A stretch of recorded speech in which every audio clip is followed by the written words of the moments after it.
Well, hello and welcome to my channel. My name is Joanne and you're here with me.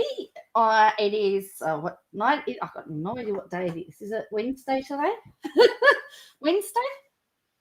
I don't know. Anyway, I hope you're all doing well. I think it is Wednesday.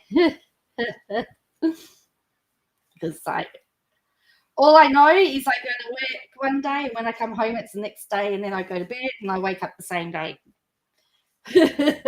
So welcome. We've got a bit to talk about today because we're going to talk about the really exciting news. Hello, Rufus. About Cleo being found alive. Cleo, she was found. That is just remarkable, to be honest with you. Remarkable. So, yeah. So Cleo was found. So we're going to look at that. We want to look at Dim Tim because he made a statement today, and he's copped a bit of flack, which he should, as he should. And apparently he's offered to pay the repairs for the house he nearly knocked over. Most people would lose their jobs, but apparently if you're a politician, you don't have to lose your job. So anyway, yeah. So how is everybody? And then we want to Dom Perrottet, the new Premier of New South Wales, looks like he wants to ban pork barrelling. Wow, is that the end of pork barrelling? And then we've got good old KJ. Good old KJ. Yeah, and we'll just leave it at that. That is going to be what our theme is today. What else have we got? That's about it. So, yes.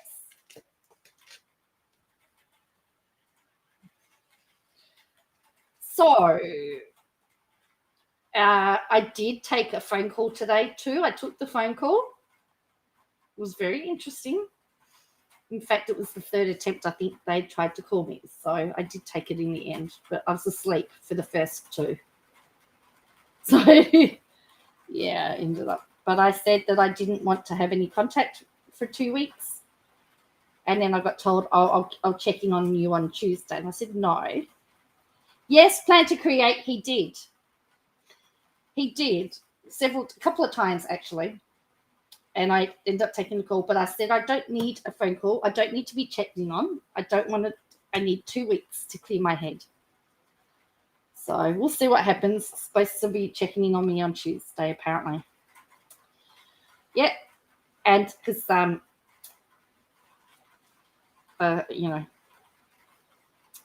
very interesting. This is from somebody that has no feelings for me. So, Yeah. Hello, Inshoki. I know, Cleo. Isn't that amazing? Cleo being found. Yeah. Oh, and the other thing is he apologized profusely. He keeps apologizing to me. Don't answer. Oh, well, I got sick of my phone ringing. Look, I don't know. I know I shouldn't answer it, but I did. Anyway. So let's get on to happier stuff. not my issues, but let's look at Cleo. So Cleo was found today. They have a man in custody. They have somebody in custody. So as you can see down the side here, all the top stories are about Cleo.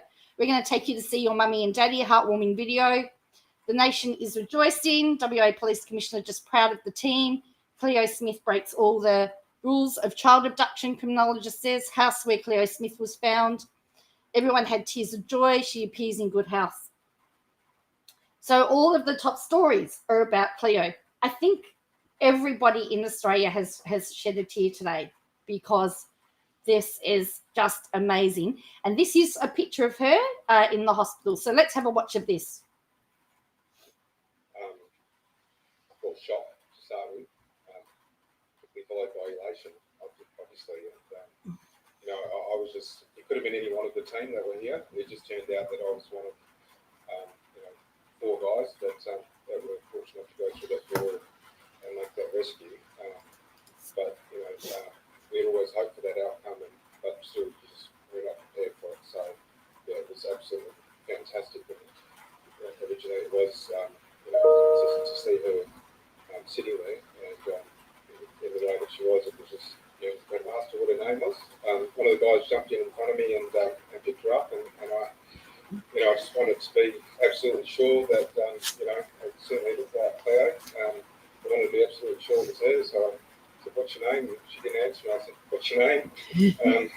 She didn't answer again, so I asked her the third time, and then she looked at me and she said, "My name's Cleo," and it was and that was it. So we turned around and walked out of that house, and not long after that, got into the car, and the officer I was with, Detective Sergeant Hutchinson, who was the family liaison officer, called Cleo's parents and said, "We've got someone here that wants to speak to you." And it was, a wonderful feeling to be able to make that call. So, you can imagine, just absolute surprise, and they were ecstatic. So, things developed so quickly. We didn't really have time to prepare them, and certainly didn't want to give them any false expectations about what might happen. We didn't know ourselves, so it's always a delicate process when it comes to that. So, but still to be able to give them that news and then say, please start making your way to the hospital over there, was fantastic. And it was really, an honour and to be able to witness that reunion. So many of the guys that have been doing long days and long hours, and we're only the pointy end here, but we're backed by a massive task force. More than half of it back in Perth. But yeah, it certainly was an honour to be able to see that reunion and have a part in doing this process as we go through, and you don't want to taint that. So, in terms of recording evidence from people so young, we also need to be mindful of their mental health and their welfare. So, the questions that it was more or less that we were talking to her than she was talking to us. But can I say, having seen her a couple of times this morning, she's a little energizer bunny, and how she has that much energy. I wish I did. I'm about ready to go to sleep, but she was, so just a very, very sweet, energetic girl, very, very trusting and very open with us. We wanted to take turns in holding her. It was a really good experience. So there you go. So that's one of the police officers that was there that rescued her. It's so good to hear of a good news story, particularly with the police. So police have posted a photo of a smiling Cleo Smith in hospital as the officer who found the little girl in a house in a coastal West Australian town of Carnarvon recounted the incredible story of her rescue. The photo released by WA Police just before the officers in charge of the investigation in front of the media shows the little girl waving and holding an icy pole as she smiles at the camera. So she was found in a bedroom, alive, well and smiling, when police forced down the door of a home overnight in Carnarvon. The house where Cleo was found, which is owned by the State Housing Commission, was just minutes from where she lived. So the police officer who found Cleo, Detective Senior Sergeant Cameron Blaine, said it was without the doubt the best moment of his career. It was fantastic to see her sitting there in the way she was. It was incredible. I asked her what her name was. One of the guys in front of me jumped and picked her up. It certainly looked like Cleo. I wanted to be absolutely sure. So he said she didn't respond and then said, "My name's Cleo." And that was it. We turned around and walked her out the house. Not long after that, we got into the car and the officer I was with called Cleo's parents and said, "We've got someone here that wants to speak to you." It was a wonderful feeling to make that call. Detective Blaine said Cleo appeared physically healthy. She's physically okay. That was evident from the start. Taking her to hospital, I guess, was assurance that from the people that know what they're doing. They've named him. They're still interviewing him at the moment, I believe. She's a little Energizer bunny. So there she is again.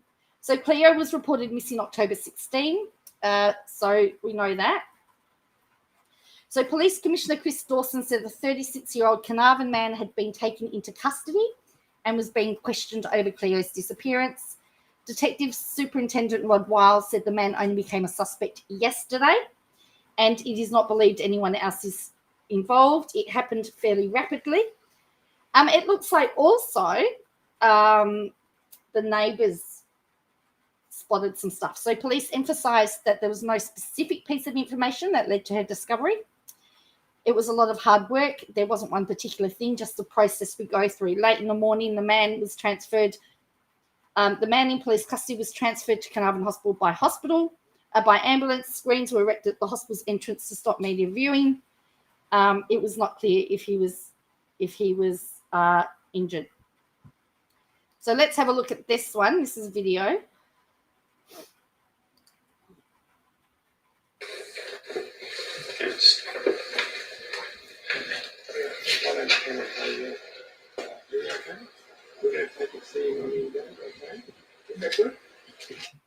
There you go. So yes. So she was missing for 18 days. Driving but listening. So they found her. Oh, sorry. Oh, you can't see. I forgot to show it to you. I saw it. I saw it here. Here we go.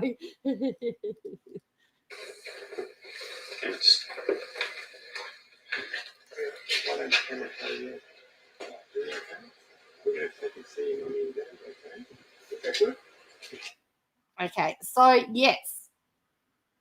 So so he's been, I believe he's been questioned. I don't believe he's been charged yet, but he's been questioned. But yes, it's been a day of celebration today. Very, very emotional. And it's good to see, a good news story. And so, this is one of the welcome home, Cleo. Thank you, WA Police. The Carnarvon community breathed a collective sigh of relief with some crying tears of joy. So I've been informed that Channel 7 has information wrong. Oh, have they? So she was reunited with her family. So local resident Letitia, whose son is in Cleo's class, said there was happiness on the streets of Carnarvon today. Walking around town, it feels like feels like a cloud has been lifted. So they erected purple balloons. Being in the town over the last 2.5 weeks has been pretty dismal.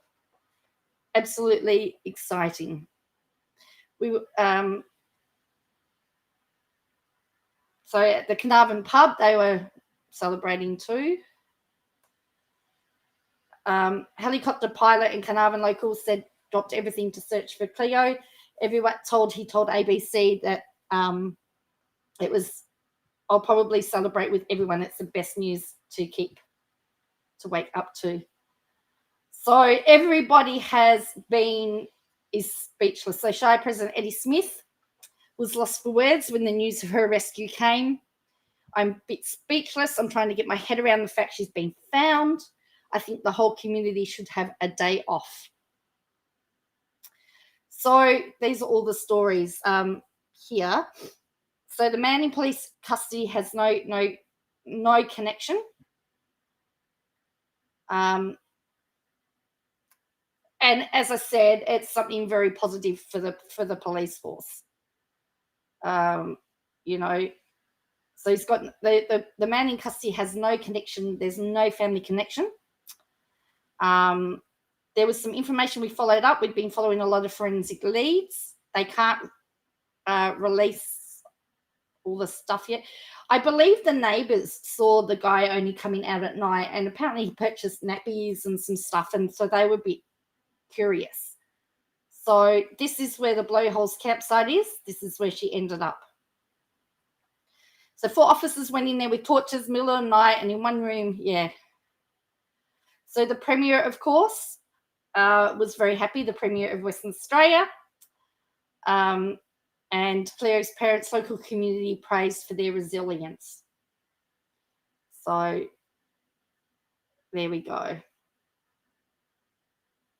And it's unlikely the $1 million will be claimed. So it wasn't one bit of information. There were several bits of information. So they've got the timeline here. But yeah. Yeah, look, I don't know. I don't know much about him.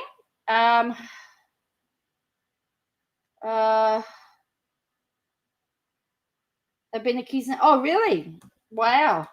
Yeah, I don't know, because I did see some photos, and it might have been on Channel 7, but I don't know.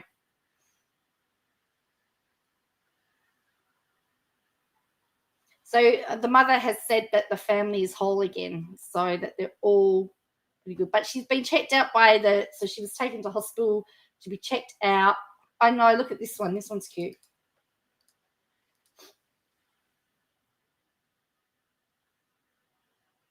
So all we know is that there's a 36-year-old man in custody. He's been questioned. He's not been charged at this point in time. However, I would suspect that they will be looking to charge him at some point in time because, yeah. And if he's not, I think there'd be a public outcry for that, in my opinion. All righty. Let's go to something not quite as exciting. Dim Tim. He made a statement today.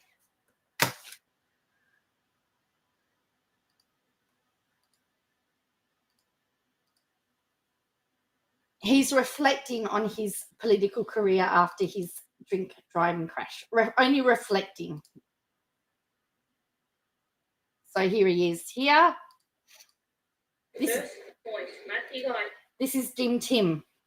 He came to that press conference, and the first thing he said was, Tim Smith has no position on the front bench under a Liberal Party that I lead, and I told him not to recontest the next election. That was the whole point of his press conference. He's texting journalists again. His office is texting journalists. I don't know who's... It's not the sanctity of a private conversation anymore. The simple fact is I have been asked to reflect on my position. That's fine though, but we accept that he asked you to reflect. We're also asking you whether or not he told you not to recontest. I say this. He does, doesn't he? He looks like he's dealing with a severe hangover. I say this again. I've seen it publicly. I've heard it privately. I've been asked to reflect on my position. That is what I'm doing. To ask you away from everything else, from anything that you can ask. Text message from the office now is Matthew told him not to run for pre-selection. What do you say to that coming out of Matthew Guy's office right now? Is it the truth or is it a lie? Given that there were only 3 people present at one of these conversations, and I've seen, I've seen comments around publicly about me reflecting on my position. That's what I've been asked to do, and that's what I am doing. He told you he doesn't want you to stand again for pre-selection. It's the media's giving him a hounding, aren't they? Why would you come out and say that to the media? You didn't say it. Well, I think that reflecting on one's position is very similar to what you're suggesting. What I said was I made it clear that I didn't want him to nominate for the next election and that I didn't believe he should nominate for the seat of the Hugh. That isn't reflecting. And I can only say what I keep saying this. I've been asked to reflect on my position. This was the guy who was the top law officer in the opposition top law officer for the LNP. This is the guy that wanted to be the top law officer for the state, the opposition attorney general. Even people here are being very quiet. Yeah, I'll have to do some more looking into that, the Fox. I'll have to dig into that a little bit deeper. I need to give it time. I don't have the time at the moment to dig into all of that a lot further. I want to. Maybe when all my assignments are done, I can look into it. But I will. They're saying that it's not true what you're saying, that he was told not to nominate. So in respect of the guy, there's now seeming to be some kind of war going on for us. So what do you say to them saying he was told not I don't think you're getting. I don't know who's texting you, and I'm not going to respond to a text message. But they're clearly watching this, and they know that you're a chief, that you're not telling the truth. So I am telling the truth, and you said Matthew's telling the truth. So Matthew's telling the well, truth. I suspect I think there are text messages being sent from people who weren't present.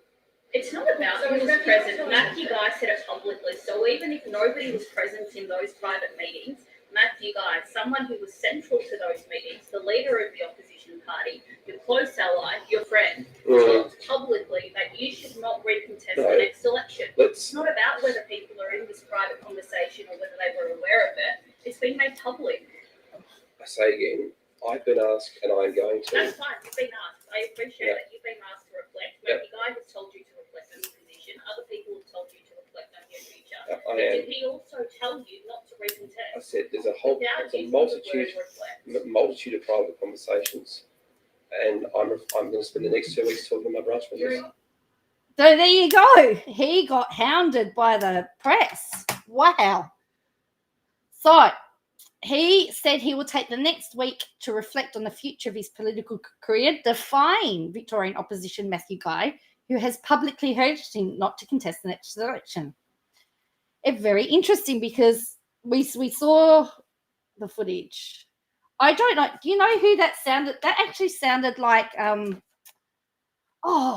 of the ones that's been given Andrews a hard time. What's her name? I can't think of her name. So on Tuesday, Mr. Guy revealed he had told Mr. Smith he did not want him to run at the next election for the sake of the people of Victoria. After the QMP crashed his car on the weekend while driving more than twice the legal limit, closer to 3 times. I made it clear that I did not want him to nominate at the next election, and I didn't believe he should nominate for the seat of Q. Mr. Smith, who held the opposition's Attorney General portfolio, resigned from Shadow Cabinet on Sunday after crashing his car. And a breath test reading of 0.0131. Now, remember, it's 0.05 is the legal limit.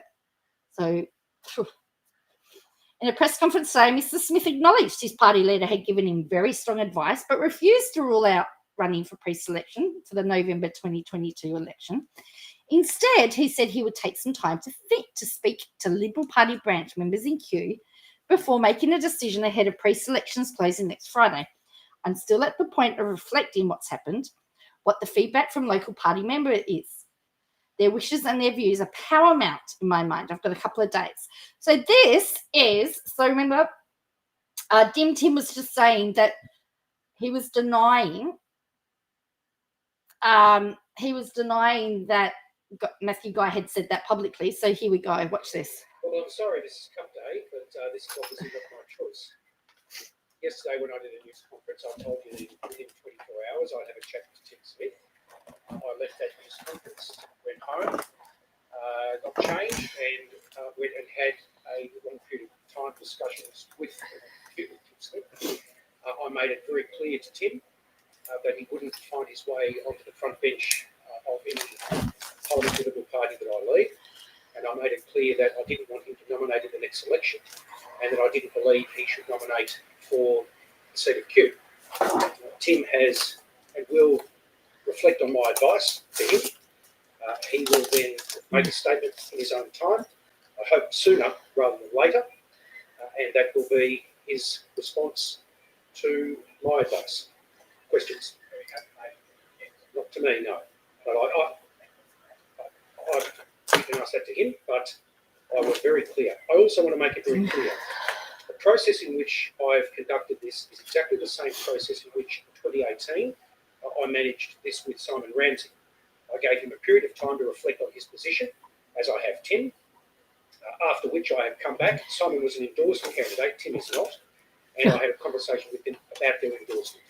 Both are entirely consistent, and both are the way in which I've conducted this. To the election. I think enough damage has been done. I don't think a $3 million by-election is going to help anyone. Yes, it is. I think my understanding is exactly what I've seen from the public reporting from only yourselves, and I think that's consistent with everything Tim has told me. Well, you can ask him that when he fronts all of you, and I expect him to, and I expect him to have a full news conference with you to answer those questions. Well, it's a reasonable question because he's a friend of mine. You know, he's a friend of mine, not just a colleague. But I'm sorry, this is the right decision and the right way to go for the sake of the people of Victoria, and that's more important. So he did say it publicly. Hello, Dee.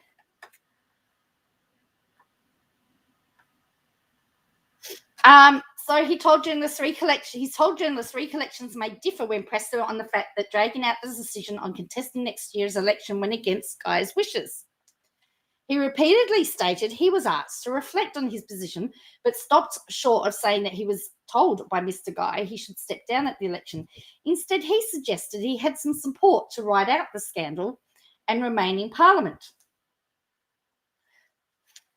Some people think I should leave immediately. Others think I shouldn't contest. And equally, there are others who think I made a really stupid error, but that he who is out sin cast the first stone, and others have made a similar error. Gee, he crucified people that have made errors, though. There are a number of different views about whether or not this sort of behaviour will constitute the end of one's career. Despite his open defiance of his party leader, Mr. Smith said he did not believe his long-standing friendship with Mr. Guy had been damaged. Mr. Guy is a great friend, a great guy. He's my friend. I love that guy. I love the guy. He said, Mr. Smith apologised for his actions, which he'd said had caused him enormous humiliation. Yes, Christina, it's very exciting. So that is the damage that he did. So he's going to pay, he's apologised to the owners and has offered to pay for all the damages. This is the worst thing that's ever happened in my life. It's the most stupid decision I've ever made, and I'm so regretful that I made the decision that I did. If I could go back and change it, I absolutely would. The 38-year-old also vowed never to drink again while in public life. I will never drink again. If I remain in public life, I'm never touching a drop again. Well, actually, if he was really serious, he wouldn't take a drop even if he was in, why does it matter if he's in public life anyway? While he's believed many blokes my age who lived alone had drunk too much during the pandemic, he did not mean to use that as an excuse and was not suffering from poor mental health. I am not unwell. I'm an idiot. Hey, finally, Tim, we agree on something. You're an idiot.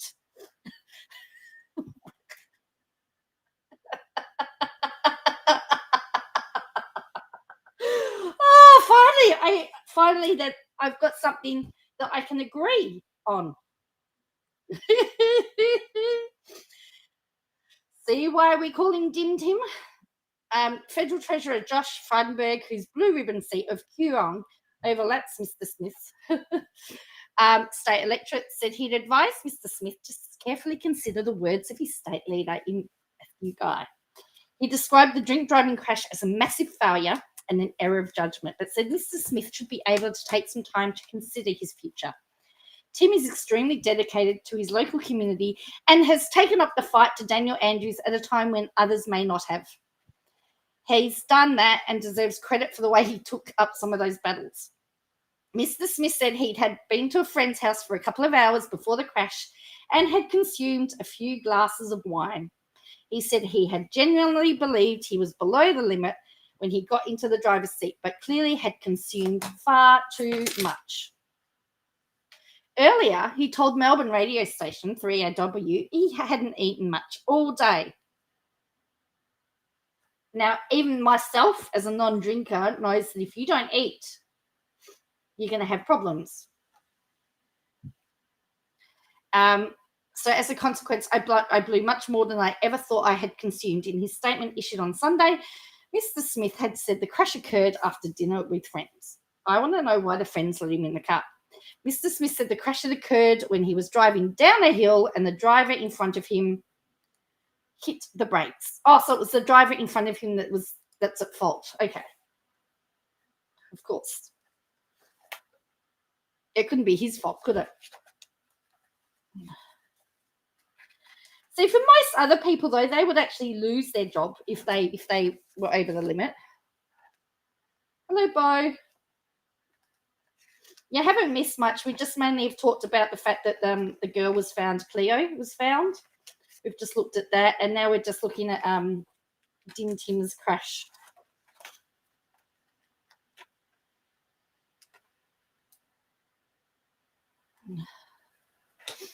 All right, so I swerved to miss him, clipped him, and ended up where I did. He said he'd apologized profusely to the owners of the Hawthorne home that he'd struck, and he offered to pay all damages. So he should. Mr. Smith said police were yet to indicate to him whether further charges would be laid over the incident. Well, he won't need his Jag for a while. Comparisons have been drawn with Mr. Smith's position and that of Labor MP Will Fowles, who kicked in a hotel door during an alcohol fuel incident in Canberra. At that time, Mr. Smith said Mr. Fowles was no longer fit to stand as a member of Parliament. Now, this is what Tim Smith's been criticised for, because he has been very, very outspoken about politicians behaving themselves. And now that he's in that position, apparently now we're supposed to forget it. So he said, Will Fowles should resign. He clearly isn't up to being a member of Parliament. The people of Burswood deserve better. I said a few things about Will that I had known probably better his mental state of affairs. I probably wouldn't have said them. Mr. Smith said this morning, you've got every right to call me a hypocrite for these comments. Deputy Premier James Merlino said the significant drink driving incident could have led to a loss of life, and along with a leaked coalition disagreement last week, demonstrated the Liberal Party was an absolute rebel. Yes, so that is true.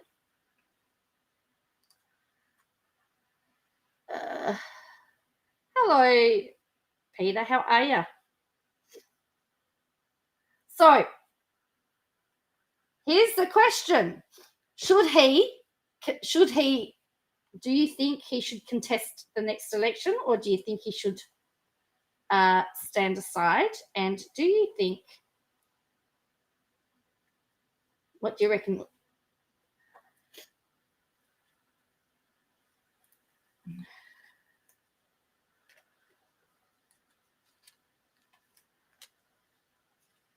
I mean, my opinion is he should go.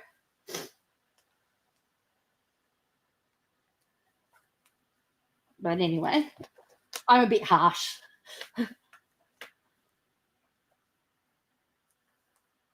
So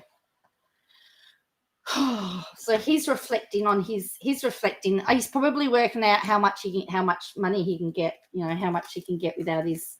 Well, they should set an example, Rufus. I agree.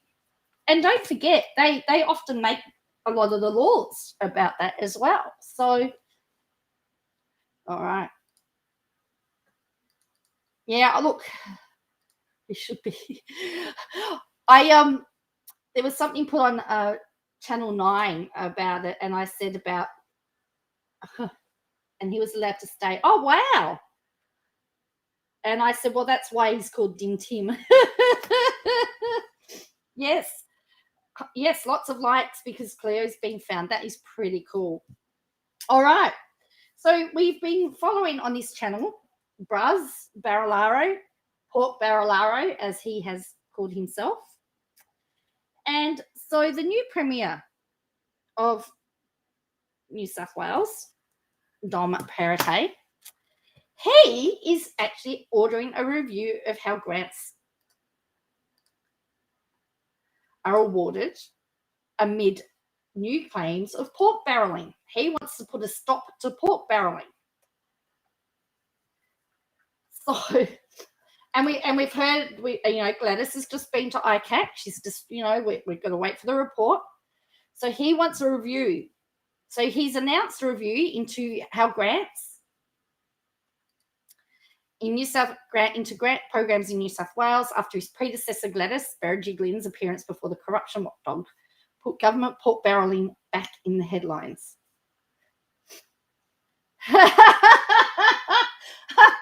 Are you? Oh, look, sometimes I do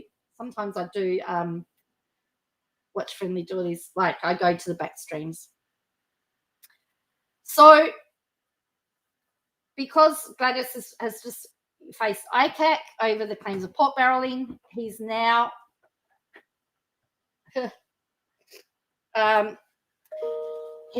ordered an investigation.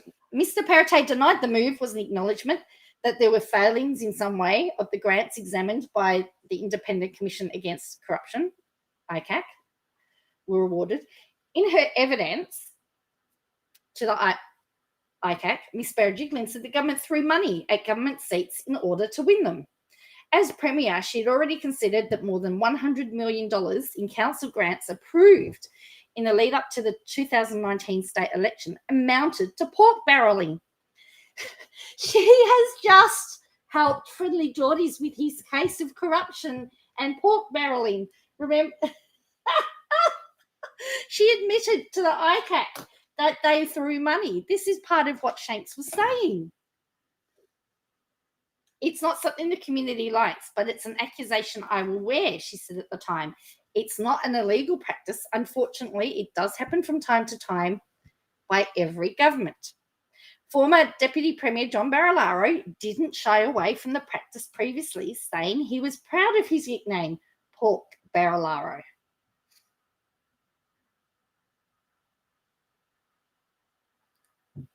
Dom does what I say, Perrottet, yes. So remember, Braz, and this is the whole part. This is a whole lot of Shakes's defence was about pork barrelling. Mr. Perrottet was the treasurer in the lead up to the 2019 state election and signed off on all the grants handed out. But when asked directly if the review was a concession, the grants were not handed out with the principles of transparency, probity, and accountability in mind, Perrottet responded with a firm no. He said he was committed to making sure the grants process was fair. It's important. I think it's important there is public confidence in relation to the expenditure of taxpayers' funds. The Premier also denied opposition claims that another government grant scheme for renewable energy in schools represented pork barrelling on a staggering scale. Documents show that 92% of schools that were awarded grants as part of the renewable energy pilot program were in government-held seats. Opposition Chris Minns said it was another example of plaintive pork barrelling. It's indicative of a government that's putting its own needs ahead of the best interests of the people of New South Wales, Mr. Minns said. Everyone in this state pays taxes. They should expect to have a government spending based on need and not the political needs of the Liberal Party. I agree. It should be needs-based.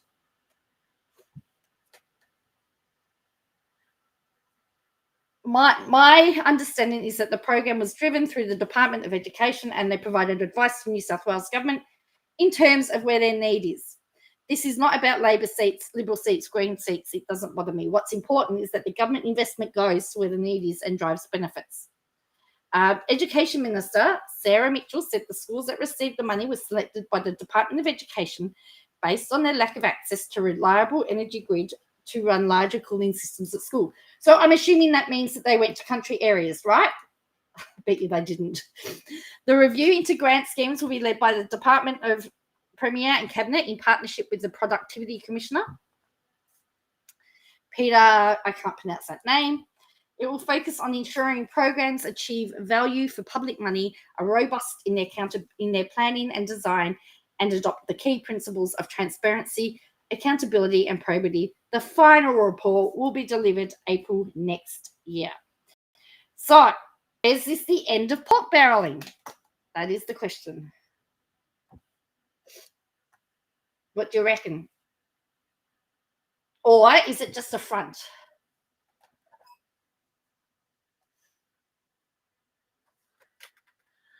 Look, I could never be a politician. I'd have arguments in all the time because I'm very much about needs-based.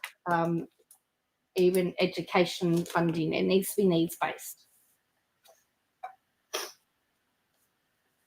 Because you've got schools up here, schools up here, and you've got schools down here.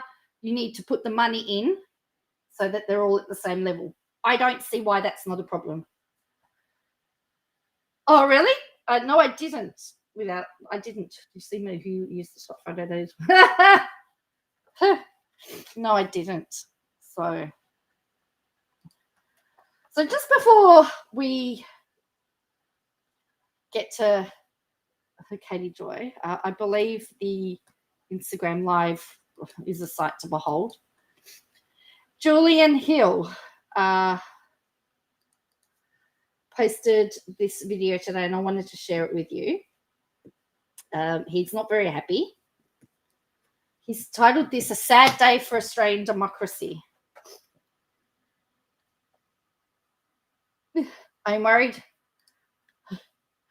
I'm worried about Jordan Shanksman, the way he's going on. No one in New South. Well, maybe then he can start federally the Fox. Maybe he can start on Porter and Lamming and Barnaby. Exactly. Yep. Without a lot. That's why. So vote for me, and I will make equality of education. Having children that my children went to low socioeconomic schools, and the fight that we had to do to get programs was horrifying. So this is Julian Hill. He said this is a sad day for Australian democracy. So something happened in Parliament today, and we're going to find out what this is.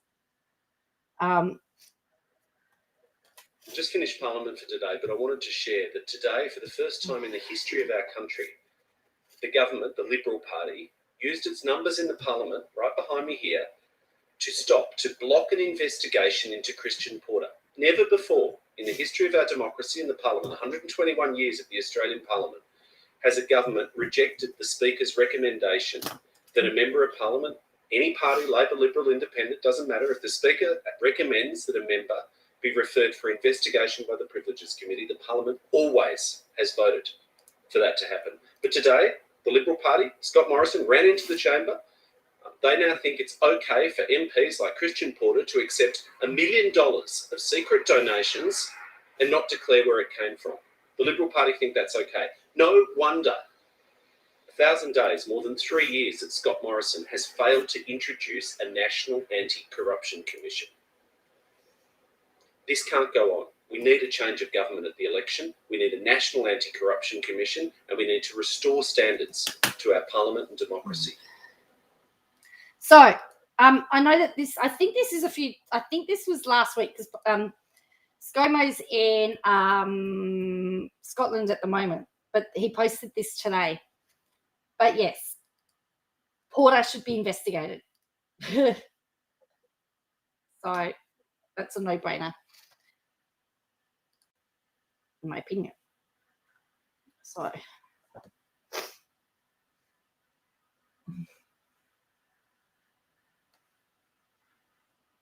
So yes, so he posted that today. Oh, Morrison's on his way back. Is he? Isn't Maurice Payne somewhere as well? Isn't she somewhere? And Turnbull is in Scotland as well because he's had something to say. Okay, so the big news of the day for those of you that have look, Laming shouldn't be able to sue anybody for defamation.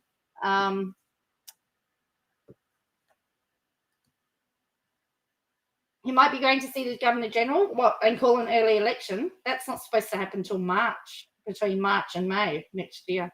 Oh, more work for me. Yay. They do need to get rid of ScoMo. I agree. But who do they put in? The Libs have nobody. You've got you've got Dutton. You've got Frydenberg. Do we want them? I don't know that they have. I don't know who you'd have. Santa. Well, at least we'd get presents if we had Santa.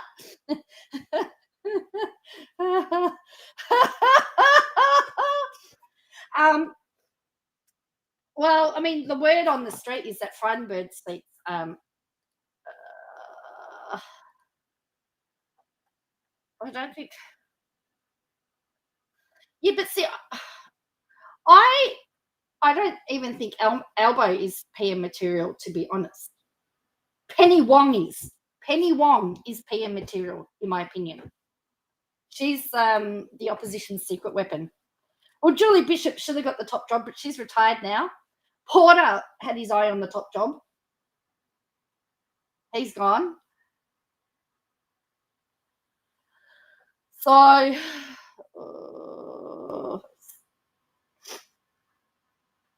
but yeah, I don't know who the Libs have got. Oh, you reckon Tanya Pliversay? Some would get a lump of coal. Well, I mean, Penny Wong would have to actually jump to the lower house. They'd have to give her a safe Labor seat. But I think she would be PM. I don't know Tanya Pliversay would do it because she's got because I think she's quite happy being deputy. But I think Penny Wong would wipe the floor. Can't say anyone is at the moment. Penny Wong would wipe the floor. She wipes the floor in the Senate with them now, so she'll just wipe the floor. So sorry to all of you people from overseas and wondering who we're talking about. But yes, but you've seen our Prime Minister, you know. If you're in the UK, you know, it's like the worst version of Boris, you know. Or a worse version of Joe Biden.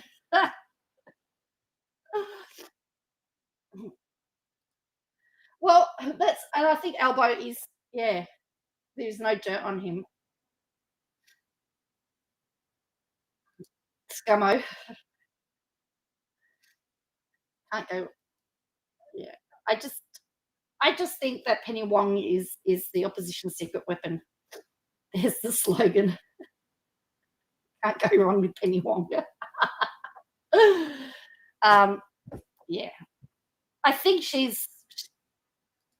well, we do, but the problem with female leadership is look at what they did to Julia Gillard. I mean, whether you liked her or not, I don't think that the way that they treated her was disgusting.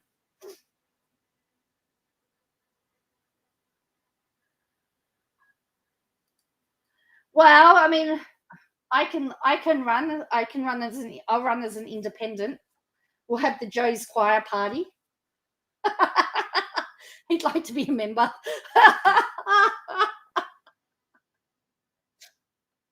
So,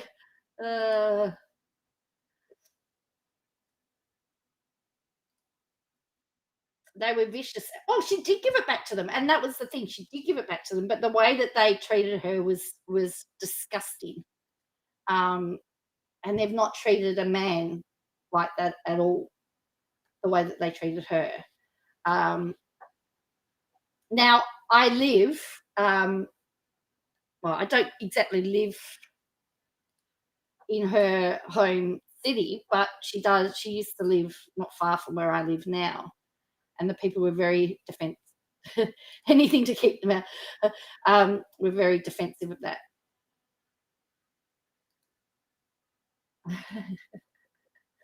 Too many skeletons in your closet.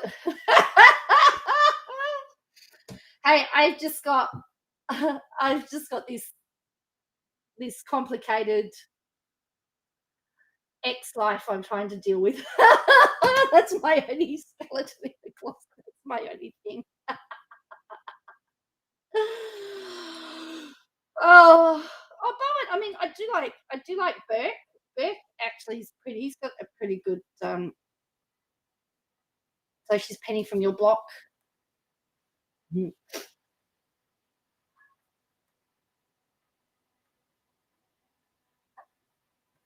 Yeah. So anyway, that's how we. So Christine Brown announced today that she left Cody. My love life. Well, actually, the thing is, Peter, if he could make sense of it, I'd be really, really happy because I can't make sense of it.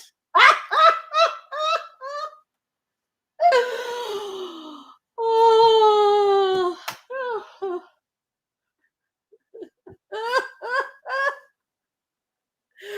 If somebody can make sense of it. Oh dear.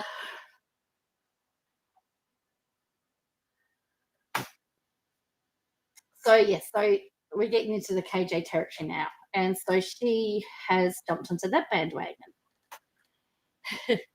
Maybe I should ask him, Rufus. So her live was tedious. We're not going to watch all of it because apparently it was very tedious. It may trigger people because that's what she does. She criticizes the marriage, and she's an expert on everything. That's right, we elect parties. See, I'm not corrupt. I'm honest. However, if I told you who my ex was, I'd probably never work in the media again.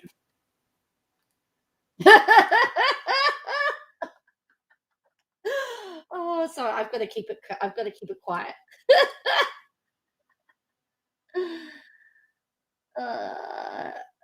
PM Cochrane takes advice from friendly Geordie's brother suing because he's not involved.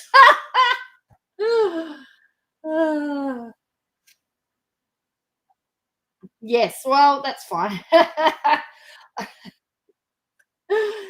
Yeah, all right. So let's have a look at what she did. So she's done this live here. So as I said, we're not going to watch all of it because I'm sure I'm going to start yelling. I haven't seen it. I've just heard bits of it. So she did it. So Llama Girl, thank you, Llama Girl. KJ did a live talking about Christine leaving Cody. It was tedious to say the least. Here she talks about Christine having to listen to Cody and Mary in the bedroom. Why does she have to talk about this and the financial struggles? Oops. Oh, trigger warning. Oh, we're going for pillow talk. I think a lot of people would vote for Shanks, actually. And that's the problem. Bruz doesn't like. Shanks has got more fans than he does. All right, so I need to put a trigger warning because it's KJ. So let's have a look. Yeah.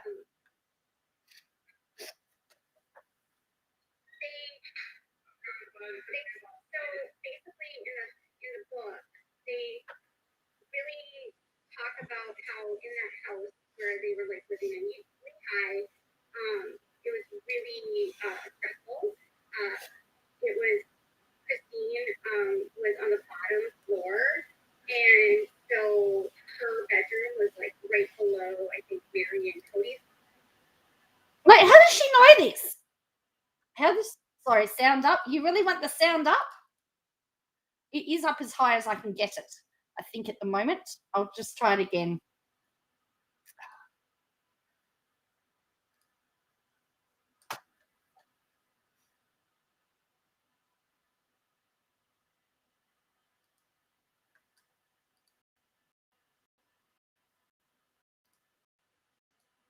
In the book, they it's up. really talk about how in that house where they were like living in Lehigh, it was really stressful. It was Christine was on the bottom floor, and so her bedroom was like right below, I think Mary and Cody's bedroom, so she would like hear them having sex. And Oh, and there was tons of jealousy. They're all like, yes, you have to set me up with OBS, Rufus, because I can't make the head or tail of it. Oh. so basically in the book, they really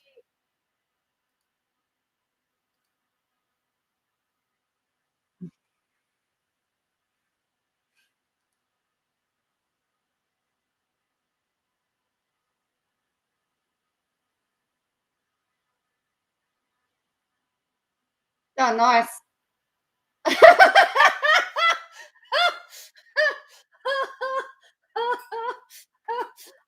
Oh, I don't know that she does either because she's joyfully unavailable.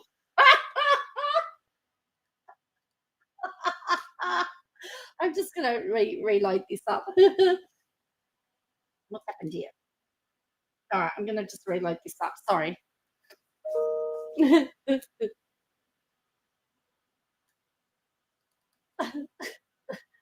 Ralph is actually like panicked and gone, no, I don't want to know.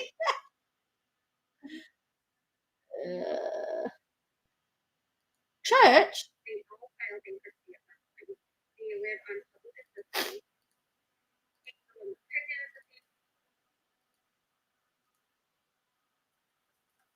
To sing in front of the preacher. Oops. I've just messed up my computer. I'm going to have to go to single screen. Just hold on.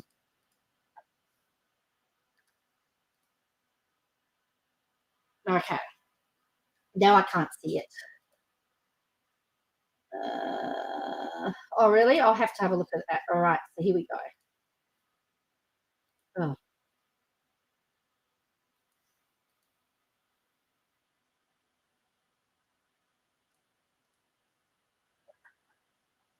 Oh, now we've got no sound. Cool.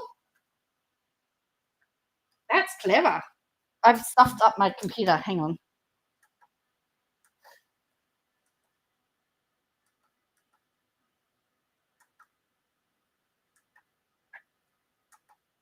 I'm going to just turn off my I'm going to have to turn my screen off and then I should be able to do it. All right. So let's, oh, hello. All right. I've never used one computer before. Ooh. I've lost my whole thingo.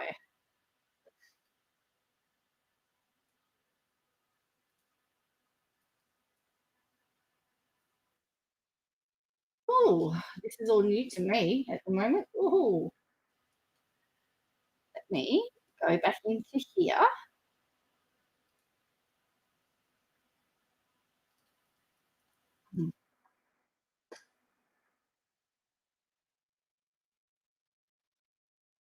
All right, I'm sorry. This is just stuff this up, and I don't have.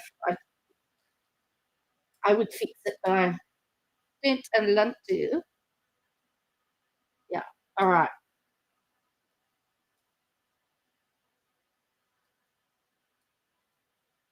All right, here we go. Hopefully we can get this working again. So it's going to go through different sound. Yeah.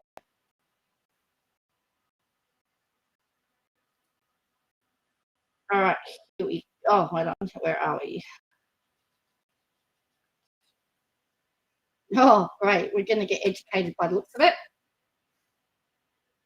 We're going to get educated by KJ. All right, 6 hours. 6 hours. All right. All right, here we go. Ooh, different again.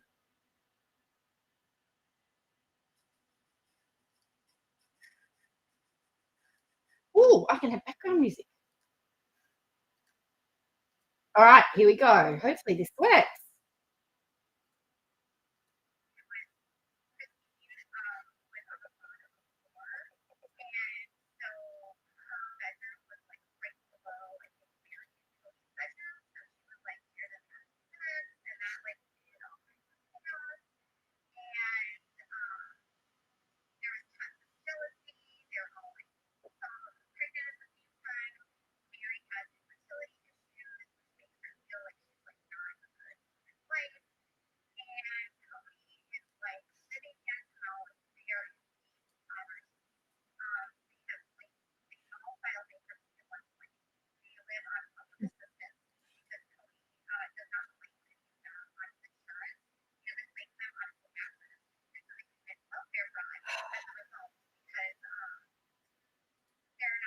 Is she claiming that they fraud welfare? What?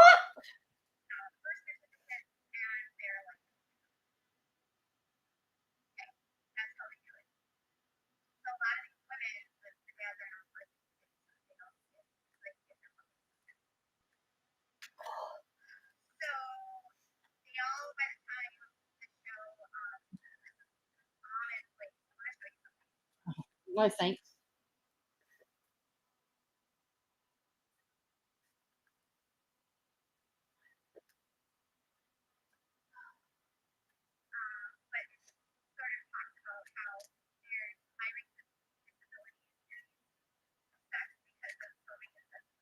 Oh, really? She's going there, isn't she?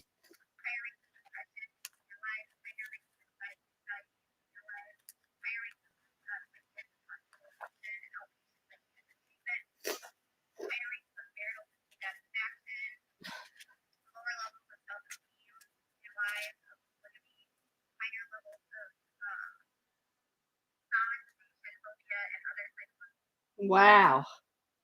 Okay, so it says get your own marriage working and be a wife and mother before you go off on other people's marriage. Good point, Llama girl.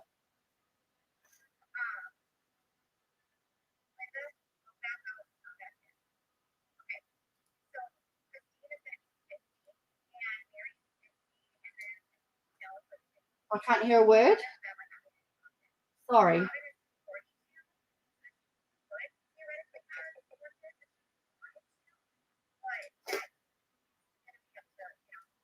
All right, well, I'll see. Let me stop sharing and I'll see if I can quickly fix my screen.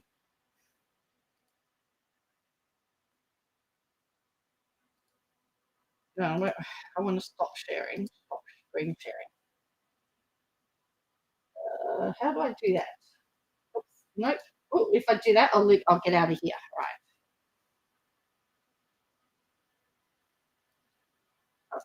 How do I do this? All right, here we go. We'll stop that.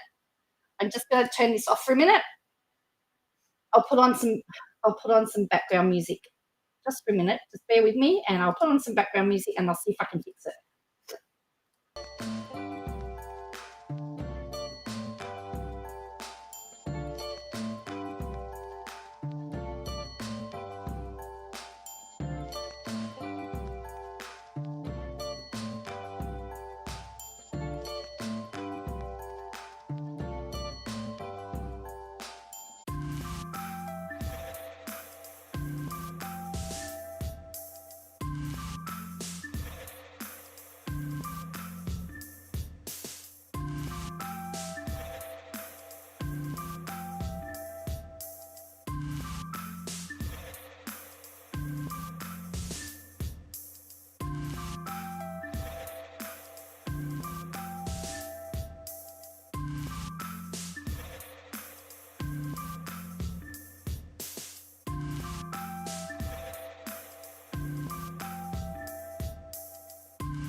Okay, we are now back in business. We are now back in business. See, haha, here we go. Thank you for that. All right, so hopefully now I can get the volume to work properly on this. All right, so we'll go back to this one.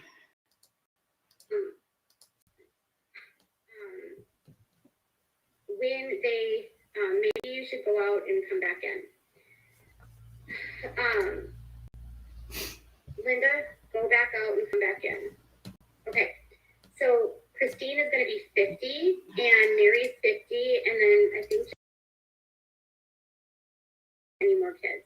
Robin is 42, so she could theoretically have more kids if she wanted to, but that it's going to be up to, if she can. Now, there was a point in time when Cody was courting another wife. I believe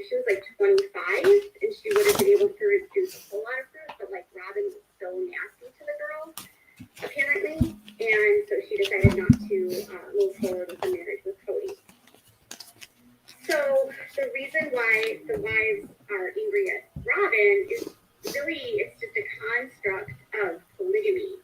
I think it's really disingenuous to blame Robin for all of it, because Robin's place is just that she's the one whose place is just that she's the one that's making the kids right now. That's it. So Cody can decide if he wants to continue on or if he can stop taking lives. And it just comes down to where he's at. Did you see the filter? Wait on. Mary's name. She's got sparkly eyes. Oh, it's much better, Bo. Cool. Her eyes are sparkling. So what did Linda say? He very well could See, she's got sparkly eyes. add another wife. He might feel like right now he's maxed out on what he can do because he's got too many wives that are like unhappy with him. But it's very important. Mary, for her part, just so you know, has been abandoned. So Mary is not in the family, but she hasn't left Cody. And I don't know if you kind of understand what that means, but it basically means that she doesn't have a relationship with the family. The family has, like, in a point, like, shunned her, but she hasn't left Cody and disrupted the celestial kingdom for him. So she doesn't have much of a relationship with the family outside of filming. They don't see each other. They don't talk to each other. She has terrible relationships with the older kids. The older kids hate Mary. Mary was apparently very abusive to the kids when they were younger, physically abusive, like I was telling you. Anyway, so she's making some big, bold claims there. Oh, thank you, Will. Oh, that's lovely. All right. All right, so here we go. Here's the next one.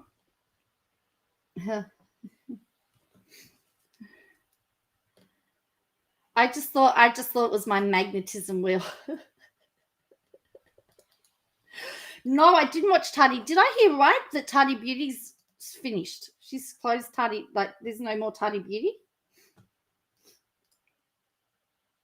Now, if you want to talk about beautiful, Tardy is beautiful. All right, so here's the next one.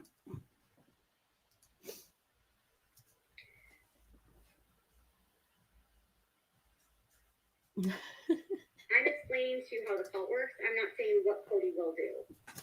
LOL, you have no idea what he will do or how he will act. Where did I say he will do these things? I'm simply telling you what the cult does. So he could stop having children, or he could take another wife.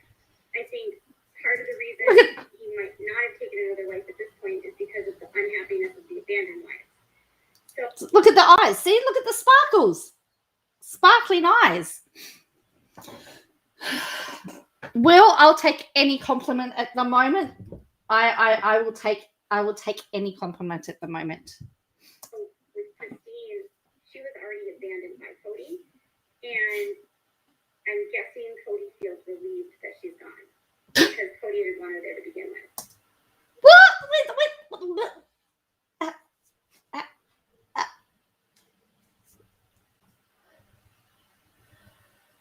What? Where's she getting this information from? Cody, for his part, would probably prefer that Mary leave too, and that means they leave. But if he kicks them out, he'll never get another wife. So why it's important for a wife to say that she's left and it's not the husband that left her is because he will lose any standing in the church, and the bishops will not approve future marriages, and he would not be able to groom future wives because their father. Why has she used the word groom? Why has she specifically? I know she's deliberately used the word groom. I don't like the way that she's used that. I think Mary has been trying to leave for ages. But I'm not going to speculate why she hasn't.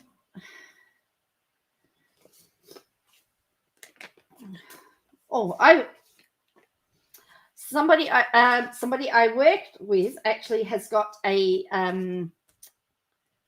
piercing under their skin on their chest. It is the grossest thing I've ever seen. I have to tell you. So I'm learning. Apparently, you can get piercings anywhere. Anyway. This will say, you abandoned Christine, I'm not giving my child to you, or I'm not giving my daughter to you. So if he were to pursue another wife, he just says, well, Christine left on her own accord because she was unhappy, but it had nothing to do with me. I was still offering everything to her. She's the one that was unhappy. So for a husband, in the case of like Cody, when they have a wife that they want to leave, they alienate them. They make their life hell. They ignore them. They don't So have I, they don't Peter? talk to their kids. It's really emotionally and psychologically abusive. And they make it so the wife just can't take it anymore. Oh, pause. Yeah, I've been trying to get. So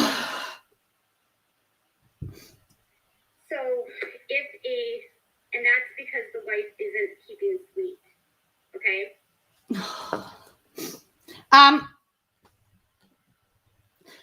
But couldn't Toad use the same argument that his wife's not keeping sweet? Oh, that was below the belt, wasn't it? All right, so here's the next one. All right, so here you go. Here's the next one. We won't have much more of these. I'll see what else we've got. Being sweet, she was arguing, she was thwarting his ideas, she was causing things in the family not to happen. She created chaos when they wanted to build the one house, and she said no. And if you don't keep sweet, the husband will punish you. So Mary was punished by Cody because she had the catfish affair, okay?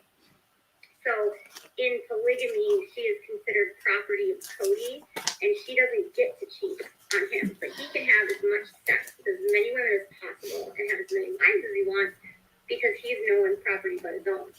He has full autonomy of his body. Mary is his property. So Mary having conversations online with a man was a violation of their covenant. And so he has basically shunned her, and he won't forgive her for that. But she will not leave because she believes that if she leaves, that she will screw up his covenant and force their kingdom. So people have said, well, she already screwed up. Well, actually, and she probably deep down loves him as well. I mean, no. We can be sister wives.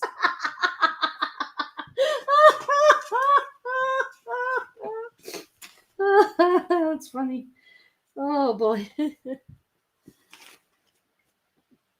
She forgets that she forgets that there's often love involved. People, do crazy things when they're in love. Oh, they do. Trust me. I've seen it. Yay! I got a diamond!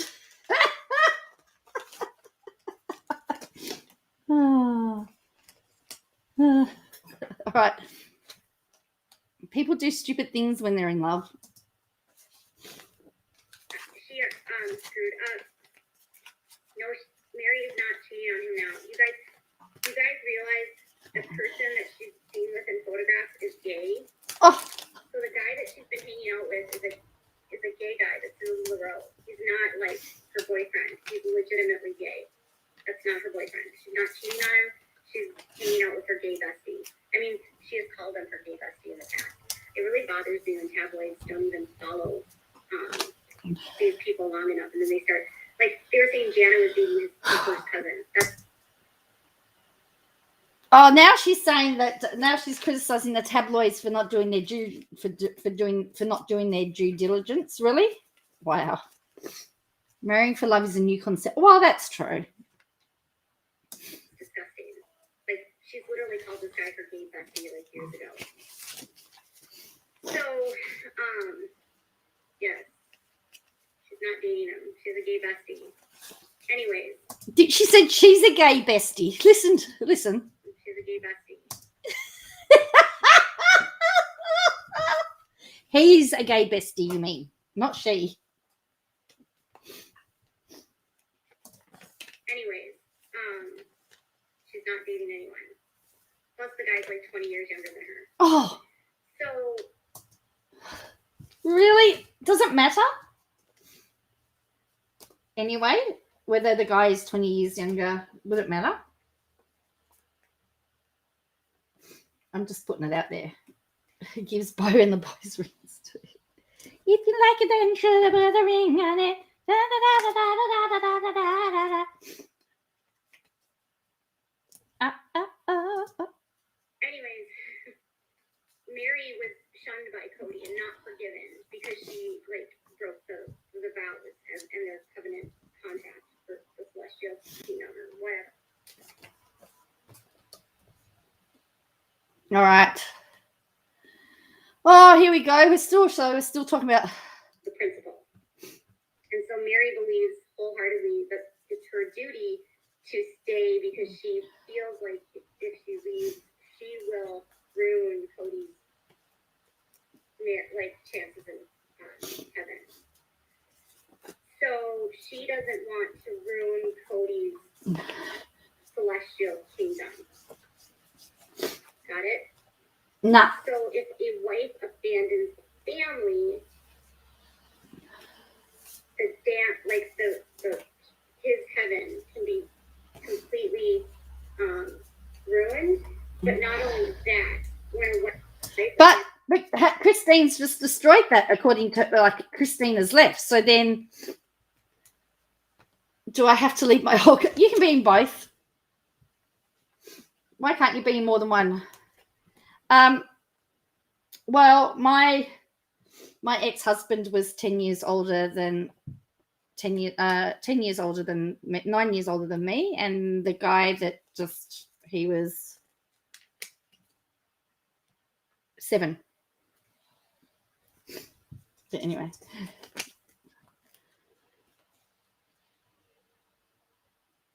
But there's a gap between Toad and Katie too, isn't there? I mean, she's got to be careful when she's talking about gaps. Age gaps. Because Toad's 50, isn't he? So there's about 7 years between them. So the family, because the wife and the kids are the property of the husband, the kids belong to Cody. So Cody could, if he wanted to, be like, well, no, you can't have Truly. I'm taking Truly. Okay? But he didn't. She took Truly with her. So she left with Truly, which is not usually common. I was actually talking to Kristen Decker today, and she said that there are currently women that she's helping leave. They're in court right now fighting to get custody of their kids that they left when they left the cult, and the dads will not allow them access to, because the cult doesn't want to give up the kids, because the cult owns the children. So she left and moved out of state with Truly, which is unique and interesting. But Cody might just already figure the rest of Christine's kids don't want him, and so maybe he's willing to give up Truly. Or maybe he doesn't want the responsibility of her. listen to speculation. If you're interested, Sound Choices Coalition is a nonprofit. You can actually donate to them. And then I will ask Kristen. There's like tons of, I'll reach out to Kristen. I'm supposed to talk with her. I'm actually going to do an interview with her, and you guys can hear from her. Alrighty. What's this one? She doesn't give names and numbers of places that can help. All right. Because she doesn't. Because she wants the scoop. Oh, 15 years younger. Oh. Because one of the things that she and I were talking about tonight was what this means for Christine. Like she said Cody probably feels relief because he didn't want her around anyway. Oh. And she doesn't really know where Cody's heart is at in terms of polygamy and if he wants to still be a polygamist or if he still believes this kind of stuff. But she very well, like if she leaves the church, she will be done. So that's a matter of fact. That's not even a joke. And they will call her all kinds of names. And if she does leave the church, she will not be allowed to see family members because she's left the principals. She could poison them with her views. And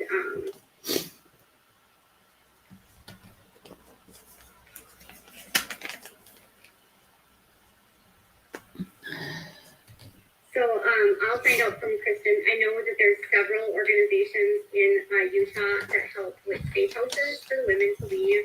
They have places for the kids to stay that are abandoned. A lot of kids get kicked out, especially boys, because boys will outnumber because there's only so many men that can have wives, and so the best men get kicked out. The troublemaking kids, the boys, they're called the lost boys, they'll get kicked out, or girls that leave. There's lots of sexual abuse in this world as well. So there's safe houses where kids can transition. There's safe houses for women if they leave. There's organizations specifically that help rescue people.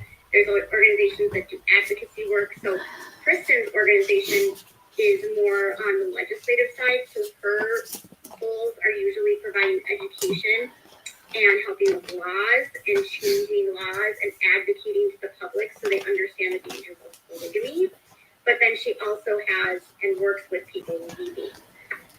So Kristen found out today that Christine left because one of the women that she's been working with that's leaving, like, called her and said that Christine left. Christine was so cool. I don't think. No. Again, this is why she's dangerous because she's just spouting stuff off. All right. Word travels very, very fast, and no one believed that any of these wives would leave. They were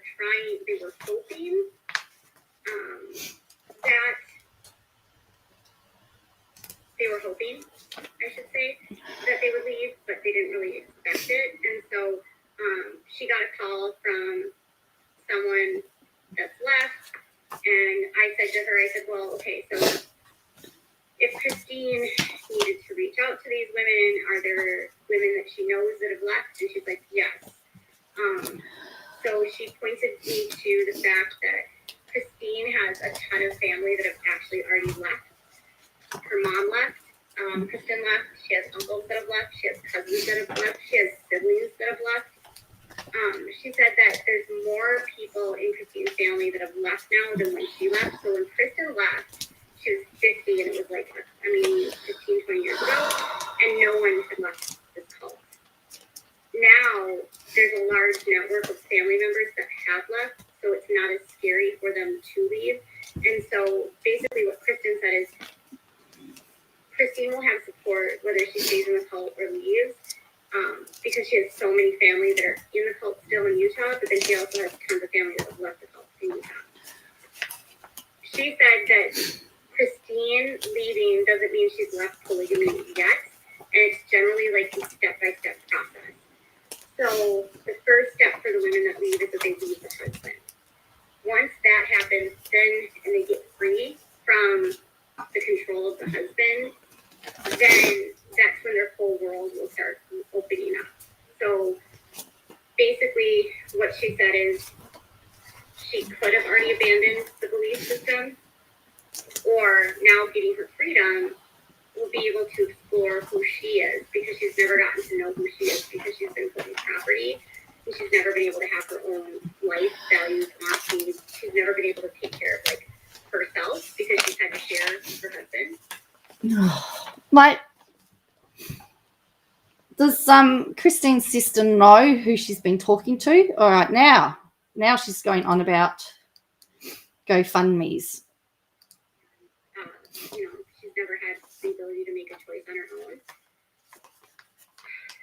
So, I don't think that, I think you underestimate that the show is going to like force them to stay. Christine is evident that the show is not going to force her to stay. And it's not going to be about money. Hi, Camilla.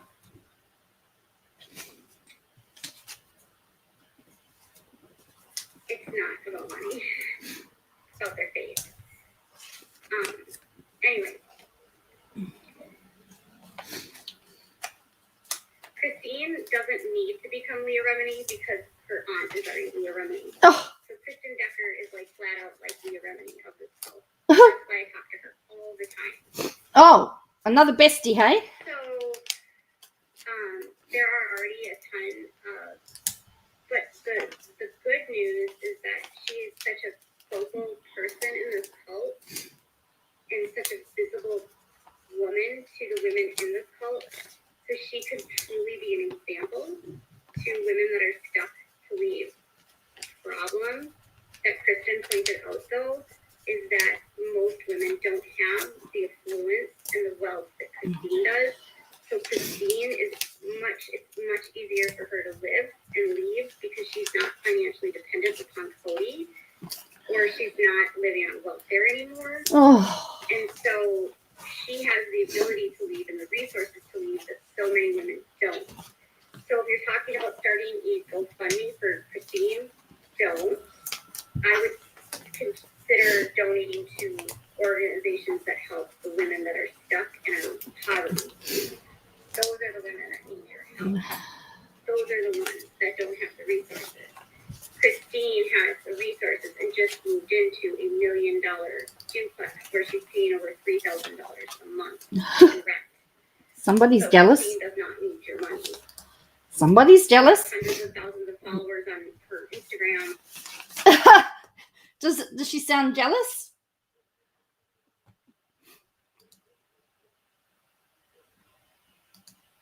Alrighty. So, all right. So then we got this one. So, anyways, it's gonna be challenging for her, but I think like the shunning is real, and yes, Kristen Decker is the one with the book. So many of you have been watching my videos, and I'll say Kristen has a bunch of books. If you'd like to buy the book, it's $5, shipping and handling, and she'll send it to you. So that's her. She wrote a book called 50 Years in Polygamy, and she's a super well-known advocate for victims. Like, she's one of the more, I would say, prominent, featured, visible faces for advocates and for victims of polygamy. She wants to literally save every child and woman and man. I mean, and she says that polygamy is not good for the men either. They are forced to try to satisfy so many wives they can't. They feel like failures. They are absent fathers. They, it puts them in an impossible situation as well. It's just not a healthy way to live for anyone. I have never watched Bringing Up Bates, and I will not ever watch that show. So no, I don't. All right. See you, the Fox. I got all night, so I'm up till 5 a.m. I'm going to be up till 5 a.m. So.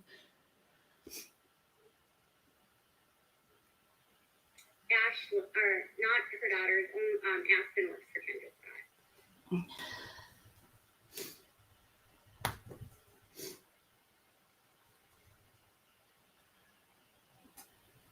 I don't watch Bringing Up Bates.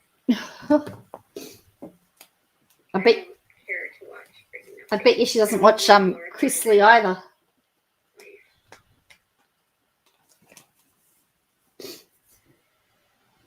The family already crashed before they went to Vegas. Everyone, you need some lemon drink. Yeah, I probably do, but that's okay. All right. So she threatens to remove anyone who talks about the Bates. All right. So let's have a look. How many more of these we got? I won't. Yeah, as I said, I won't stay. We won't stay much longer. We're at 1:31. So yeah, I've just about had enough of KJ for the night. So.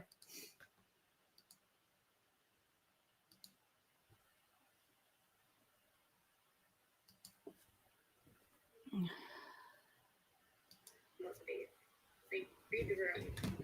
Read the room? I think you need to read the room. I'm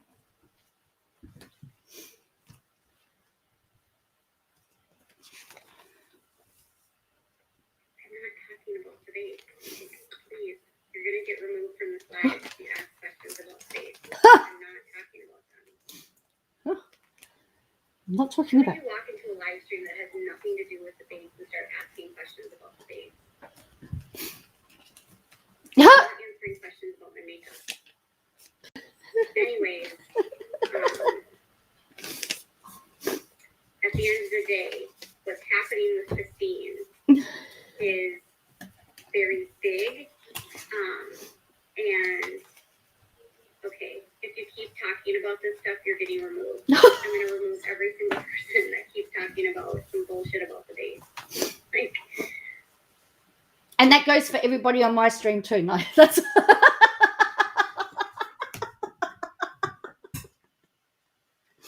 right.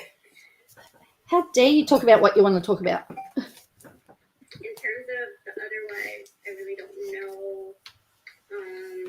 In terms of, I don't know. Well, that's what a cult leader does. Tries and controls everything. This idea that they are not like living in the polygamous world, they're not in the church, that's false. And just because they don't talk about it on TV doesn't mean they don't believe it. And just because you don't see it doesn't mean it's not happening. And Janelle's still in a marriage with Cody, but she doesn't care. Janelle doesn't need a husband. Like, to her, this is like the ideal situation. Really? How?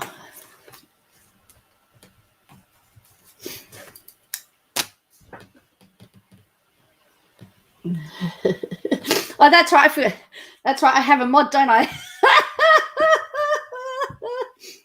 You want to talk about why? Yeah. Yeah, it's funny. Yeah, I got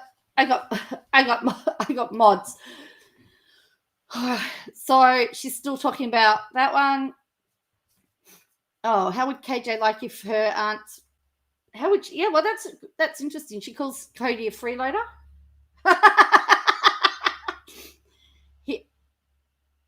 Oh, really? All right, let's have a look. She's talking about Cody. What Cody does? She says he's a dealer. I thought he was I know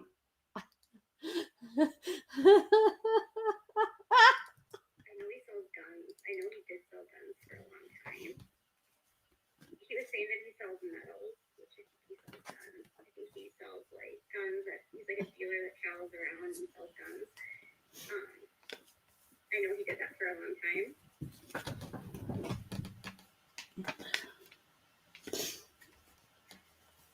Truly will have a lot of support and family in Utah more than she had in Arizona. Truly was probably the most isolated she'd ever been in Flagstaff than she was anywhere else in her life. So I don't think she was really spending that much time anyway with Robin's kids. Really? There's been a pandemic and they had to isolate, so nobody saw anybody for the last 18 months, KJ. And didn't you say that now that your kiddo can get vaccinated that you'll be able to come out of lockdown? Nobody's been able to see anybody.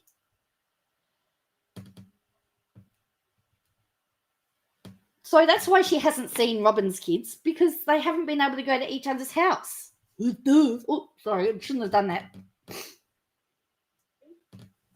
the only sibling that she has left on Janelle's is Savannah.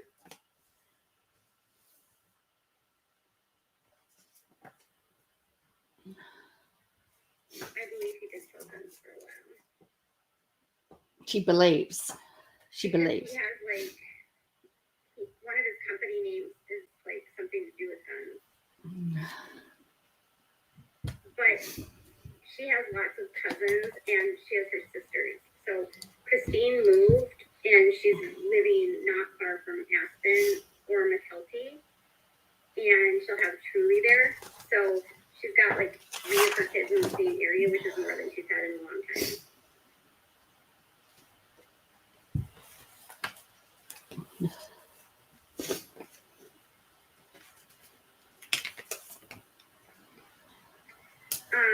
So I'm going to end this live. No, hallelujah. I appreciate you guys. Like, I don't know about what Christine's going to do in the future. I think we shouldn't focus about her getting a man. I think we should focus on Christine being free right now. I think she needs time to heal, and I think Christine needs time to recalibrate and get to explore herself. And I think Christine can be single for a while. So I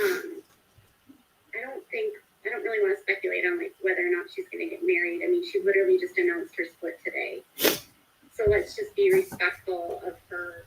Oh, but there's still more. Moving forward in her life. And, you know, if you feel the need, just send her some love. Make sure that you leave nice, loving comments. You know, don't even say things like, we hate Cody or whatever. You know, just tell her you love her, you support her, you're so proud of her.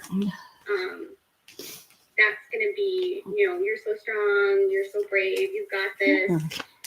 Like, she's never been on her own. She went from her dad to Cody. So this is really, really, really big, okay? And she's never had the ability to think or feel for herself. So this is like a very new life for her. So send her love and just positivity. You know, she's 50, but she's really like in many ways kind of like learning. I dropped the tingling here. I'm obviously using the wrong. A ton of courage.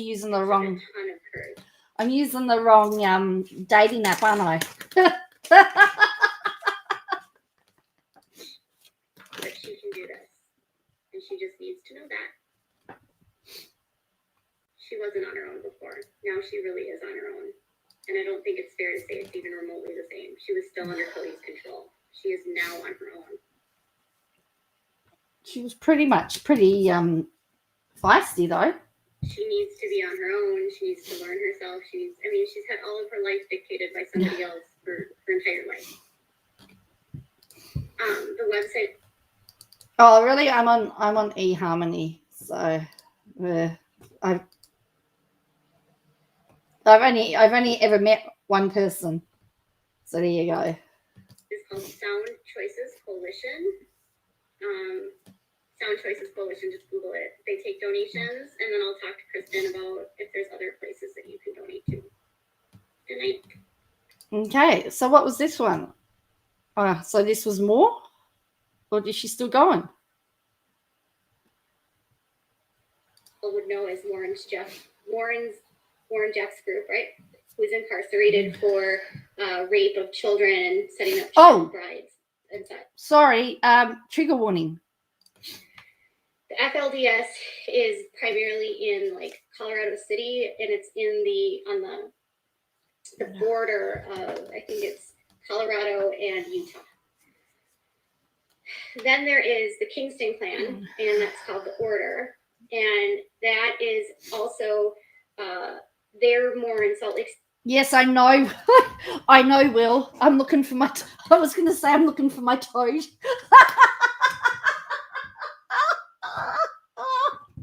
I'm looking for my toad.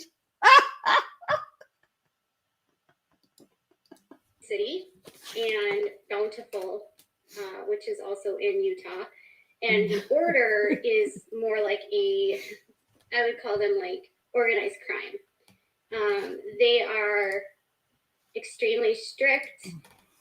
There's a lot of underage marriages, but the Order is different than the FLDS. Like the FLDS, they live in their own communities and they don't integrate into society. And the Order does integrate into society, but their control of the group is very oppressive. And They all shop at the same grocery store, which is owned by the order. They go to the same stores, which are owned by the order. They go to schools, which are done by the order. Everything is through. Sorry, not Bountiful. I made a mistake. Okay. So, anyways, Oh, she made a there mistake. is a Bountiful in Utah, too. Just saying. And I'm pretty sure I've been covering this for a while. So I'm pretty sure. She goes, oh dear. She doesn't seem very confident then, does she? Is that even possible? What, to find my own toad? I don't know. Well, I think I would have to say I've got, I don't know. I don't want to speculate. Oh, dear me.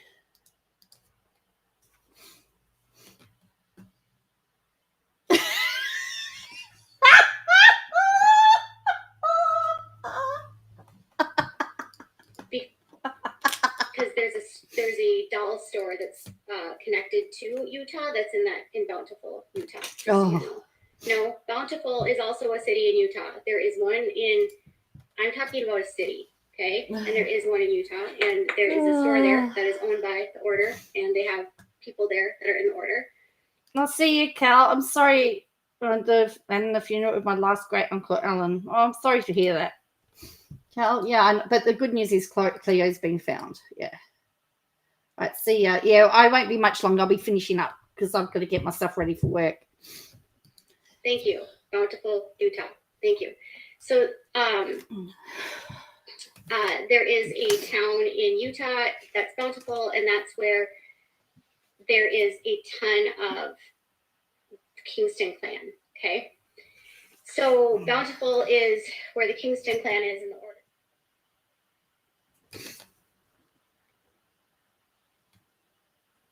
Okay. Oh no, we won't go to that one. Oh, okay, here we go. And at one point, I was going to end up interviewing her, but it just never happened. She was still like scared and she wasn't ready. There's actually video interviews of her on YouTube. I think you can watch, but it's a lot of men protecting men. So I noticed in my comments that they were saying, oh, that the Browns are not in the AUB. False. They are still in the AUB. Just because they are not at the church every week, and just because they don't talk about it on the show, that does not mean they're not in the show. They're not at the church. They are not members of the church. It's quite the contrary.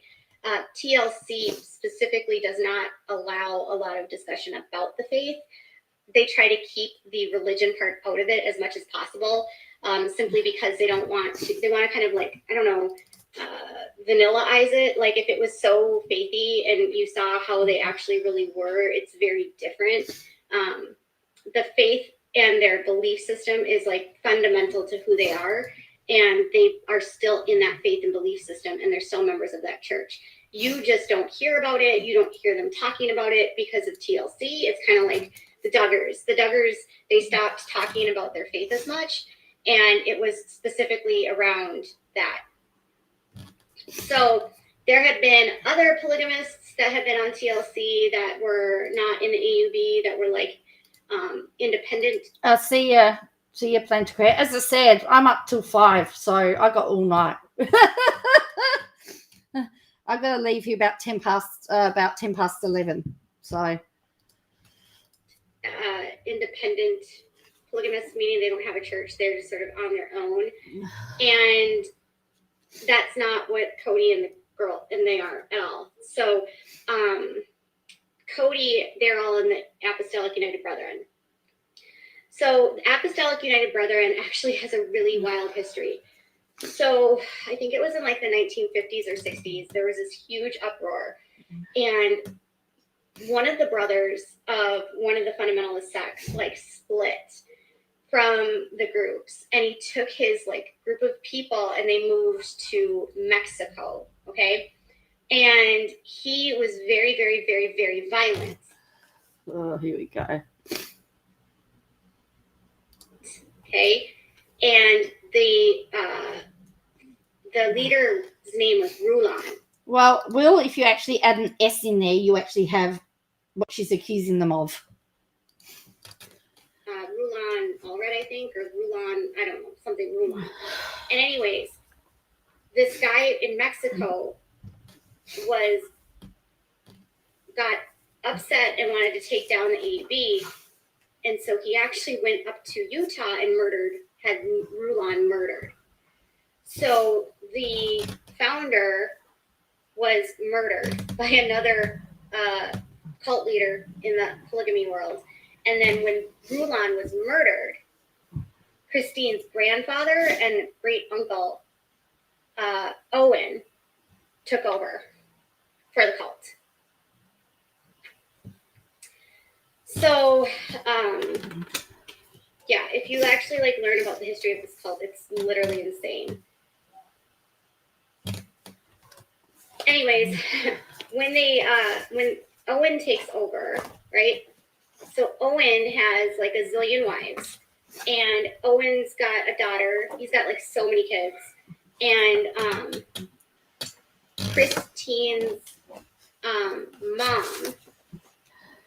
Christine's grandmother ends up becoming a wife of Owen.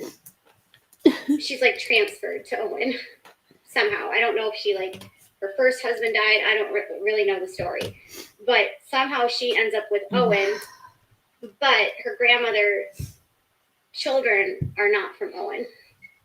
You got it? But Owen is like her cousin or something no, Owen is her dad's cousin. How gross is that?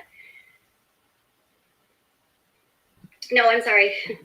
Yeah, her dad on the other side. So her maternal grandmother is Owen's, that's her second husband. And wives get moved around all the time in these cults. If a leader needs more wives, they can literally just take a wife from a guy and they can just give it to another man because women are property in the cult. Oh, boy. All right.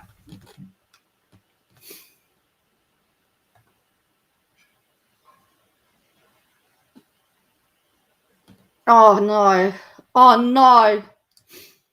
Oh, no. Along when they're breeding, because Kristen Decker has told me repeatedly, there's literally not a single polygamous family that's happy. And the wives don't get along when they're breeding because they all are competing for the husband. And there was 3 women all having children at the same time, and they were all competing for his affection. And while he's pregnant, wait on. While he's pregnant? Oh, wow, that's special. While he's pregnant. Listen. While he's pregnant. Oh, yay, finally, the man can be pregnant. Yay, finally.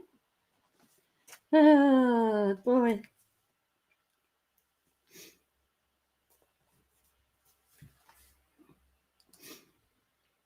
While he's pregnant, so they have 3, and so basically Janelle gets recruited, and then they start grooming the minor girl. Suddenly, for some reason, right before they're about to get married, so they literally, this is how sleazy this situation is. They literally waited until the day the girl turned 18, and they were going to get married that day. Tell me that's not sleazy as fuck. My grandmother got married when she was 17, and my other one got married as soon as she turned 18. How's that sleazy?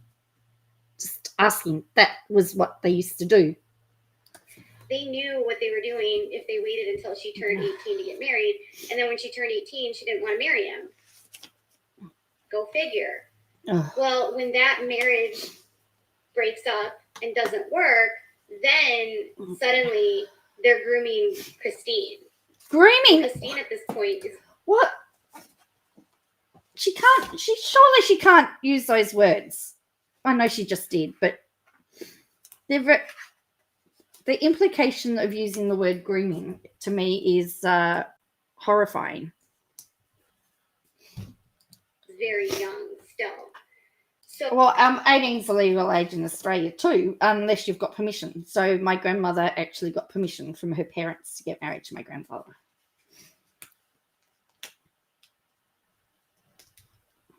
And in fact, I think my other grandmother had to get permission too, even though she turned 18. So Christine is then Don't use the is word. grooming. No. So then Mary's grooming Christine. So Mary again is the bait, and she is like wooing Christine. She is telling Christine about the happiness they're going to have in the family, and she can come in and everything will be great. And Cody is like not even physically attracted to Christine. He thinks she's fat. He thinks she's disgusting because he sees her eating like nachos, and he didn't like how much she was eating. Where did she get this from? Where is she getting this all this information from, by the way?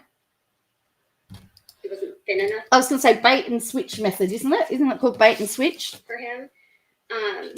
And he was repulsed by her when he first met her, and then he grew to love her. But you don't need to be in love in this world, because Cody doesn't care to have a relationship with these women. It's just about breeding and having a hot oven to put his sperm into and then make a baby so that he can bring more kids into the celestial kingdom. You need to read their book. I'm telling you. They think their book is really good, and all their book does is expose them for the creeps that they are. Everything. Oops. Decker has. So she's talking about all of that stuff. All right, so let's have a look. I'm literally telling you I got this from the book. This is literally in their book. Hold on. No, she's turned the volume down. Oh, no, don't worry. Don't go and sort out it. Don't go. That's right. We don't need to read the book now, do we? Hold on a second, you guys.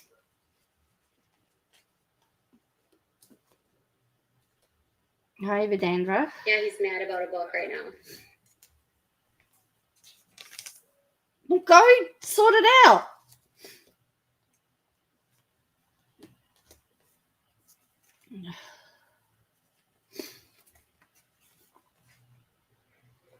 Okay. The book is called Becoming Sister Wives, and it's on Kindle. You can get it on Amazon. This is not a publicity stunt, and 87C Jackson thinks I'm making everything up, so you, of course, would think this is a publicity stunt. But all this stuff I'm telling you right now, that's from the book. I've read the book twice. It's like horribly written. They think that this book is like telling the beauty of like polygamy, and it's just disgusting. Like, so once this relationship with the underage girl ends, then he starts pursuing Christine, but it's really Mary that's pursuing Christine. Wait on. So she's talking about it's horribly written. Oh, here we go. She's going to show us bits of the. All right. There's psychological problems the wives have of polygamous marriages, and lower levels of academic achievement in the wives, and higher rates of psychological stress. And these are from like studies that they've taken of women in polygamy, which is why it's like outlawed in a felony in most states. And they actually, Sound Choices Coalition actually classifies polygamy as a violation of human rights. Because they suffer from human rights condemnation, that it contravenes a woman's right to equality with a man, and she can have serious emotional and financial consequences, and that is which undermines the rights of the woman in relation to the family, her security, and her citizenship. So she she's muted herself, finally. Isn't that nice? Oh.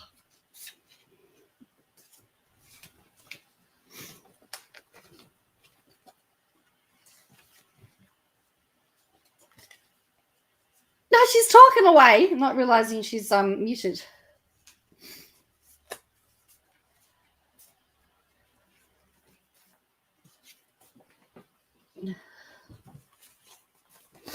Sorry. So this, I'm showing you guys this because this is to show to you that I do people advocacy. Yeah, you can hear. I'm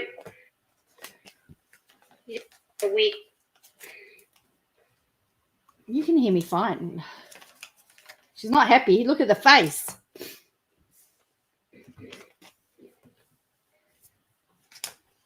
Look at the face. Your sound. Thank you. Okay, you can stop type. No sound. All right. Accident mute. But you don't types no sound. Don't need to type it. One of no.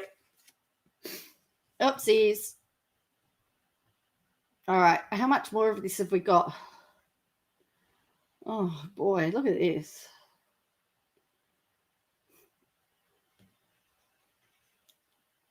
All right, so that's it. So I think I've had enough. I think we've had enough of that. All right, so I'm gonna say goodbye. So long, farewell. I'll be saying goodbye.